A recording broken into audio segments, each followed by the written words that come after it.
পর্ব 570। নীলের নতুন লক্ষ্য। হে ভগবান, জায়গাটার কি অবস্থা হয়েছে! সত্যি রে, সর্পমস্তাগুলো প্রচন্ড ভয়ঙ্কর। আমাদের ভাগ্য ভালো যে ওদের হাত থেকে আমরা বেঁচে গেছি। এদিক ওদিক তাকিয়ে নিয়ে নীল কথাটা বলে উঠল। নীলের কথা শুনে কুণালের মুখটা বেজার হয়ে গেল।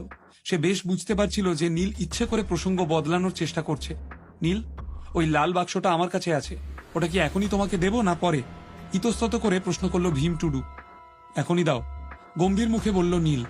বাক্সটার মধ্যে কি আছে জানার জন্য বেশ কৌতূহল হচ্ছিল তার। বাক্সটা যে গভীর জঙ্গলে পাওয়া গেছে সেটাই শুধু আশ্চর্যের বিষয় নয়, তার থেকেও চমকপ্রদ বিষয় হলো নানা রকমের জাদুবিদ্যা রক্ষা করছিল বাক্সটাকে। সেজন্যই সেটার মধ্যে থেকে একটা অদ্ভুত কোল্ড এনার্জি বেরিয়ে আসছিল। নীলের কথা মতো নিজের পোঁটলা থেকে বাক্সটা বের করে আনলো ভীম টুডু। উত্তেজিত হয়ে যেই না নীল বাক্সটার দিকে হাত বাড়ালো, অমনি ঠান্ডায় শরীর কাঁপতে শুরু করলো তার। আমি জানতে চাই যে এর ভেতরে কি আছে। কোন রকমে নিজের স্পিরিচুয়াল এনার্জি ব্যবহার করে শরীরের তাপমাত্রা নিয়ন্ত্রণ করতে করতে বাক্সটা খুলে ফেলল নীল। মানালি, কুনাল আর বাকিরা নীলকে ঘিরে দাঁড়িয়েছিল। বাক্সটার ভেতরে কি আছে জানার জন্য তাদের সবাই যথেষ্ট উত্তেজনা হচ্ছে। বাক্সটা নীল সবে একটু ফাঁক করেছে, এমন সময় ভেতর থেকে হিম শীতল হাওয়ার ঝাপটা এসে কাঁপিয়ে দিল তাদের। কি আছেটা কি এই বাক্সের মধ্যে? সেই প্রচন্ড ঠান্ডা হাওয়ার ঝাপটা সহ্য করতে না পেরে বলে উঠল কুনাল। ঠান্ডা হাওয়ার ঝাপটায় তাদের সবার শরীর কাঁপতে শুরু করেছিল। মনে হচ্ছিল এক্ষুনি বুঝি তারা জমে যাবে। যে কোনো কারণেই হোক, এই ঠান্ডা হাওয়াটা কেমন যেন চেনা চেনা মনে হচ্ছিল নীলের। তার মনে হচ্ছিল যে আগেও এরকম ঠান্ডা হাওয়ার ঝাপটা সে অনুভব করেছে, কিন্তু কোথায় বা কিভাবে সেসব কিছুই এই মুহূর্তে তার মনে পড়ছিল না। এই বাক্সটার ভেতর আরো একটা বাক্স ছিল। দ্বিতীয় বাক্সটা খুলতেই তার ভেতর থেকে একটা অদ্ভুত কালো আলোর ছটা বেরোতে লাগলো। সবাই একটা অদ্ভুত টান অনুভব করতে লাগলো, যেন এই বাক্সটার ভেতরে ব্ল্যাক হোল রয়েছে আর সবাইকে নিজের দিকে টানছে সেটা। নীল নিজের সর্বশক্তি দিয়ে দুটো বাক্স সাথে সাথে বন্ধ করে ফেলল। এইটুকু করতেই তার প্রচন্ড শক্তি ক্ষয় হয়েছে। ঘামে তার সারা শরীর ভিজে উঠেছে। কুণাল আর বাকিরা খেয়াল করে দেখল যে নীলের মুখের ভাব পুরোপুরি বদলে গিয়েছে। নীল, কি হয়েছে তোমার? চিন্তিত স্বরে প্রশ্ন করল মানালি। নীলের মুখের ভাব দেখে কিছুই বুঝে উঠতে পারছিল না সে। হ্যাঁ নীল, হঠাৎ কি হলো তোর? আমায় বল, কি হয়েছে? কিছু বুঝতে না পেরে প্রশ্ন করল কুণাল। অতি কষ্টে একটা ঢোক গিলল নীল। অবশেষে তার মনে পড়ল যে ওই ঠান্ডা হাওয়ার ঝাপটা সে কোথায় অনুভব করেছে, কেন বিষয়টা তার এত চেনা চেনা মনে হচ্ছিল। বাক্সের ভেতর কি আছে এতক্ষণে বুঝতে পেরেছিল সে। বাক্সের মধ্যে থেকে সেই কালো ছটা বেরিয়ে আসছে, যেটা আগের বার ওই ড্রাগন বাক্স থেকে বেরিয়েছিল। সাথে সাথে তার সবকিছু মনে পড়ে গেল। জোজোর কথাগুলো মনে পড়তে লাগলো তার। জোজো পরিষ্কার বলে দিয়েছিল, যে নিয়তির সাথে খেলবে, নিয়তিও তার সাথে খেলবে আর তাকে শেষ করে দেবে। না! সাথে সাথে নীলের ঠোঁট দুটো নড়ে উঠল। ধীরে ধীরে মাথা নেড়ে একেবারে শান্ত হয়ে গেল সে। নীল, তোর কি হয়েছে বলতো? কুণাল বেশ বুঝতে পারছে যে কিছু একটা গন্ডগোল নিশ্চয়ই হয়েছে, কিন্তু নীলের কোনো কথাই পরিষ্কার করে বুঝতে পারছিল না সে। কুণাল, যত তাড়াতাড়ি সম্ভব আমাদেরকে ক্যাম্পিং ইভেন্টে ফিরে যেতে হবে। কথাটা বলেই নীল বাক্সটা নিজের পোঁটলায় ভরে ভীম টুডু আর বাকিদের সাথে সেই প্রাচীন পাহাড় ছেড়ে বেরিয়ে পড়ল। পাহাড় ছেড়ে পুরোপুরি সমতলে নেমে আসতে পরের দিন রাত হয়ে গেল। এসব কি হচ্ছে কিছুই তো বুঝতে পারছি না। দুদিন কোথা দিয়ে কেটে গেল আর হঠাৎ রাতই বা হয়ে গেল কি করে? একটু আগেই তো সূর্য মাথার উপরে ছিল। আকাশের দিকে তাকিয়ে ভুরু কুঁচকে বলল গুটি, কারণ আমরা একটা অন্য দুনিয়ায় চলে গেছিলাম। পাহাড়ের ভেতরের দুনিয়া আর সাধারণ পৃথিবীর মধ্যে অনেক তফাৎ, বুঝিয়ে বলল ভীম টুডু। তবে গুটি এসবের কিছুই বুঝতে পারল না। নীলের আবার সময় বা তারিখ নিয়ে কোনো মাথা ব্যথা নেই। সেই শুধু যত তাড়াতাড়ি সম্ভব ক্যাম্পিং ইভেন্টে পৌঁছতে চাইছিল। কলকাতা পৌঁছতে আরো একটা গোটা দিন সময় লাগলো। কলকাতায় পৌঁছতেই নীল ভীম টুডু আর ডিভাইন ল্যান্ডের সকলকে অমলতাসে পৌঁছে দিয়ে তারপর সোজা কুণালের সাথে ক্যাম্পিং ইভেন্টের দিকে রওনা দিল। তোমরা তো তাড়াতাড়ি ফিরে এলে? চায়ের কাপে চা ঢালতে ঢালতে প্রশ্ন করলেন নবাব গুহ। কিন্তু তার নজর নীল আর কুণালের দিকে যেতেই হাতের চা তার হাতেই রয়ে গেল। অবশেষে গরম চায়ের ধোঁয়া চোখে এসে লাগতে সম্বিত ফিরল ওনার। স্যার, আমার কয়েকটা প্রশ্ন আছে। গোটা অফিসটায় একবার চোখ বুলিয়ে নিয়ে বলল নীল। ক্যাম্পিং ইভেন্টের ছুটি শেষ, ক্লাস শুরু হয়ে গেছে, কিন্তু তারপরেও আশেপাশে বিশেষ কাউকে দেখা যাচ্ছে না। কি প্রশ্ন? একবার নীলের দিকে তাকিয়ে প্রশ্নটা করেই আবার চায়ের কাপে মন দিলেন নবাব গুহ। আপনি কি পঞ্চতত্ত্ব প্রক্রিয়া সম্পর্কে কিছু জানেন? প্রশ্ন করল নীল। পঞ্চতত্ত্ব প্রক্রিয়া? তোমার কি ওই আপার মার্শাল রিয়েলমের বৈদ্যদের সাথে দেখা হয়েছিল? চমকে উঠে নীলের দিকে তাকালেন নবাব গুহ। নবাব গুহর মুখ থেকে বেরোনো আসল কথাটা ঝপ করে ধরে ফেলল নীল। এই আপার মার্শাল রিয়েলমটা আবার কি জিনিস? ওদের সাথে তুমি কোনো রকম ঝামেলা করনি তো? চিন্তিত মুখে পাল্টা প্রশ্ন করলেন নবাব গুহ। না, মাথা নেড়ে সরাসরি জানালো নীল। কিন্তু ওই বৈদ্যরা কি এতটাই শক্তিশালী? আপনার কেন মনে হয় যে ওদেরকে সামলানোটা বেশ কঠিন? মাঝখান থেকে ফস করে প্রশ্ন করল কুণাল। একটা দীর্ঘশ্বাস ফেলে কুণালের দিকে তাকালেন নবাব গুহ। আমি ভেবেছিলাম তোমাদের সবকিছু বুঝতে আরো কিছুটা সময় লাগবে, কিন্তু না, তোমরা দেখছি আমার ভাবনার থেকে অনেক বেশি এগিয়ে।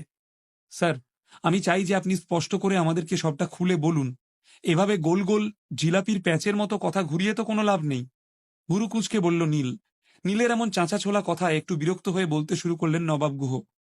বৈদ্য পরিবার আপার মার্শাল রিয়েলেমের সব থেকে বড় পরিবার, কিন্তু সাধারণ মানুষের পৃথিবীতে ওরা নিজেদের নাক গলায় না।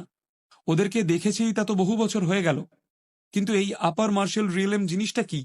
কিছুই বুঝতে না পেরে আবার প্রশ্ন করল নীল। অন্যদের কথার মাঝখানে কথা বলাটা একটা বদভ্যাস, সেটাও কি তুমি জানো না? আমি সবটা আস্তে আস্তে তোমাকে বুঝিয়ে বলবো, কিন্তু ততক্ষণ নিজের মুখ বন্ধ রাখো। নবাব গুহর মেজাজটা যথেষ্ট খিঁচড়ে ছিল। সাথে সাথে কড়া গলায় নীলকে ধমক দিলেন তিনি। আসলে নবাব গুহ একেবারে নিজের কথাটা শেষ করতে চাইছিলেন, কিন্তু এই দুই অভদ্র ছোকরা একবার নয়, পুরো তিনবার তার কথার মাঝখানে কথা বলেছিল। নবাব গুহর মেজাজ যথেষ্ট চড়া হলেও নীল আর কুণালের মুখে নির্লজ্জের মতো হাসি খেলে গেল। শান্ত হয়ে বসে নবাব গুহর উত্তরের অপেক্ষা করতে লাগলো তারা দুজন। এমন অনেক কিছু এ পৃথিবীতে আছে যে ব্যাপারে তোমরা এখনো কিছুই জানো না। প্রোফাউন্ড রিয়েলম, সেকুলার রিয়েলম, এগুলোর ব্যাপারে যে সবটা আমিও খুব ভালো জানি তেমনটা নয়, কিন্তু সেটা পরের কথা। এসব ব্যাপারে কিছু না জানলেও তোমাদের চলবে। আমাদের প্রধান জানার বিষয় হলো যুদ্ধবিদ্যা, আর এই যুদ্ধবিদ্যার ক্ষেত্রে প্রোফাউন্ড রিয়েলমকে মাঝামাঝি আর সেকুলার রিয়েলমকে খারাপ ধরা হয়। কয়েক সেকেন্ড চুপ করে থাকার পর নবাব গুহ আবার বললেন, এই যুদ্ধবিদ্যার দুনিয়ায় এখনো আমরা মাঝখানেই রয়েছি। ধারা পরিবার এই সেন্ট্রাল প্রোফাউন্ড রিয়েলেমের মধ্যে যেমন সব থেকে বড়, ঠিক সেই রকমই বৈদ্য পরিবার মার্শাল হাই প্রোফাউন্ড রিয়েলেমের মধ্যে সব থেকে বড়। এবার ওদের অবস্থানটা বুঝতে আর তোমাদের কোনো অসুবিধা হবে না। নবাব গুহর কথা শুনে নীলের মাথার চুল খাড়া হয়ে গেল। এতগুলো কথা হজম করা তার জন্য সহজ নয়। এই প্রথম সে আজ জানতে পারল যে আপার মার্শাল রিয়েলেম বলেও কিছু একটা আছে যা সবার ওপরে। কিন্তু তাই যদি হবে, তাহলে ইম্পেরিয়াল ক্যাপিটালের ভূমিকাটা কি? তাদের তো এতদিনে নিজস্ব মহাদেশ তৈরি করে ফেলা উচিত ছিল। এই ছোটখাটো গুড আর ব্যাড গ্রুপরা যখন নিজেদের হেডকোয়ার্টার তৈরি করতে পারে, সবার চেয়ে সেরা এই বৈদ্য পরিবার এরকম জঙ্গলের ভেতরে থাকে কেন? স্যার, বৈদ্য পরিবার যদি এতই শক্তিশালী, তাহলে ব্ল্যাক ফাউন্ডেশনের সাথে ওদের কখনো কোনো ঝামেলা হয়নি? আর ওরা আমাদের সাথে লড়াইতে যোগ দিল না কেন? ওরা থাকলে হয়তো আমাদের ওই দ্বীপে যাওয়ার প্রয়োজনই পড়তো না। নীলের মনে যা যা প্রশ্ন আসছিল এক এক করে সবটাই করে ফেলছিল সে। কারণ বৈদ্য পরিবারের লোকেরা সহজে সামনে আসে না। অন্যভাবে বলতে গেলে বৈদ্য পরিবার প্রোফাউন্ড রিয়েলেমের শেষ রক্ষাকর্তা, এম্পায়ারের শেষ আশা। এম্পায়ারের হাইয়েস্ট অথরিটি ছাড়া ওদেরকে আদেশ করার অধিকার কারণ নেই। লম্বা একটা নিঃশ্বাস ফেলে বলে চললেন নবাব গুহ। ব্ল্যাক ফাউন্ডেশন আমাদের আক্রমণ করলেও আমাদের তো কোনো ক্ষতি ওরা করতে পারেনি, তাই না? আগেই যদি বৈদ্য পরিবার ওদের সামনে দেখা দিত, তাহলে আমাদের আসল শক্তিটা ওরা জানতে পেরে যেত না। অবশেষে আসল কারণটা খুলে বললেন নবাব গুহ। সত্যি কথা বলতে নীল আর কুণাল প্রথমবার যখন ডিভাইন ল্যান্ডের লোকেদের মুখোমুখি হয়েছিল, তখন তারা অবাক হয়েছিল বটে, কিন্তু এই প্রাচীন পাহাড়ে বৈদ্য পরিবারের লোকেদের সাথে দেখা হওয়ার পর ওদের শক্তি সম্পর্কে এরা খুব একটা বেশি কিছু বুঝে উঠতে পারেনি। কিন্তু বৈদ্য পরিবার নিজেদের আসল শক্তি প্রদর্শন করতেই হতবাক হয়ে গিয়েছিল নীল। যদিও ওদের সামনে সে নাটক করছিল, কিন্তু হাজার চেষ্টা করেও ওদের গুপ্তবিদ্যার ঘেরাটোপ ভেঙে বেরোনোর উপায় সে বের করতে পারেনি। আর তাদের সেই শক্তির প্রভাব ওই লাল বাক্সেও দেখা গিয়েছিল। নীলের বারবার মনে হচ্ছিল যে বৈদ্য পরিবারের গুপ্ত বিদ্যার সঙ্গে কোথাও না কোথাও ওই লাল বাক্সের একটা যোগসূত্র রয়েছে। বেশ অনেকক্ষণ ধরে ভাবার পর হঠাৎ তার মুখের ভাব বদলে গেল।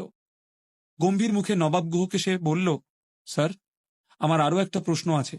আপনি কি 10 দিশার নাম শুনেছেন? প্রাচীন দৈত্য 10 দিশা? মুহূর্তের জন্য চমকে উঠে নিজেকে সামলে নিলেন নবাব গুহ। তার চোখ দুটো এত বড় বড় হয়ে গিয়েছিল যে দেখে মনে হলো এখনই বুঝি ফেটে বেরিয়ে আসবে। একদম ঠিক, মাথা নেড়ে সম্মতি জানালো নীল। কুণালের জন্য এই সবকিছুই অন্ধকারে হাতড়ে বেড়ানোর মতন। না সে প্রাচীন দৈত্য সম্পর্কে কিছু জানে, আর না জানে আপার মার্শাল রিয়েলেমের কথা। সে নিজের জীবনে যা কিছু করতে চেয়েছিল, আপাতত সেই সবটাই করার সুযোগ সে পাচ্ছিল, আর তাতেই সে ভীষণ খুশি। প্রচন্ড অসাধারণ কিছু একটা করে দেখানোর ইচ্ছে কুণালের কখনোই ছিল না। উল্টো দিকে নীল ক্রমশই এত ঝামেলার মধ্যে জড়িয়ে পড়ছিল যে বলার নয়। প্রতি মুহূর্তে নতুন নতুন জিনিস জানতে পেরে তার মনের অস্থিরতা ক্রমেই বেড়ে চলেছিল। প্রথমে সে ব্ল্যাক ফাউন্ডেশনের সিংহাসনে বসতে চেয়েছিল, কিন্তু এখন তার নতুন লক্ষ্য হলো বৈদ্য পরিবারের মাথা পর্যন্ত পৌঁছানো। ওদিকে তখন কোচবিহারের রায়চৌধুরী বাড়িতে বাড়ির অতিথিদের বিদায় জানাতে ব্যস্ত ধীরেন রায়চৌধুরী। সবাই চলে গেলে বোন কণিকার ঘরের দিকে এগোলো সে। কণিকার ঘরে পৌঁছতেই ধীরেন দেখল যে তার বোন ড্রেসিং টেবিলের সামনে বসে রূপচর্চা করছে। রায়চৌধুরী পরিবারের লোকেরা ওষুধ খেতে শুরু করার পর থেকেই কণিকার রূপ যেন একেবারে খুলে গেছে। তার মুখের ত্বক হয়ে উঠেছে চকচকে, আর বলিরেখাগুলো একেবারে মিলিয়ে গেছে। হঠাৎ করে দেখলে মনে হবে এক ধাক্কায় তার বয়স 15-20 বছর কমে গিয়েছে। ওদের সাথে ভালো করে কথা বলে নিয়েছিস তো? কখন লোক পাঠাবে ওরা? আয়নায় নিজেকে একবার ভালো করে দেখে নিয়ে মুচকি হেসে প্রশ্ন করল কণিকা। হ্যাঁ, কথা হয়ে গেছে। বেলপাহাড়ি গ্যাং নিজেদের 10 জন লোককে এখানে পাঠাতে রাজি হয়েছে। মনে হয় পরশুর মধ্যে ওরা পৌঁছে যাবে। নিজের কোটটা খুলে হাত দুটোকে একটু ছাড়িয়ে নিয়ে জবাব দিল ধীরেন রায়চৌধুরী।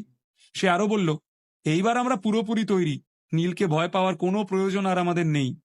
রায়চৌধুরী পরিবার সিংহরায়দের ছত্রছায়া থেকে বেরিয়ে বেলপাহাড়ি গ্যাংয়ের হাত ধরল কবে? সত্যিই কি বৈদ্য পরিবার আর লাল বাক্সের মধ্যে কোনো সম্পর্ক রয়েছে? কোন যোগসূত্র খুঁজে বের করার জন্য এমন মরিয়া হয়ে উঠেছে নীল?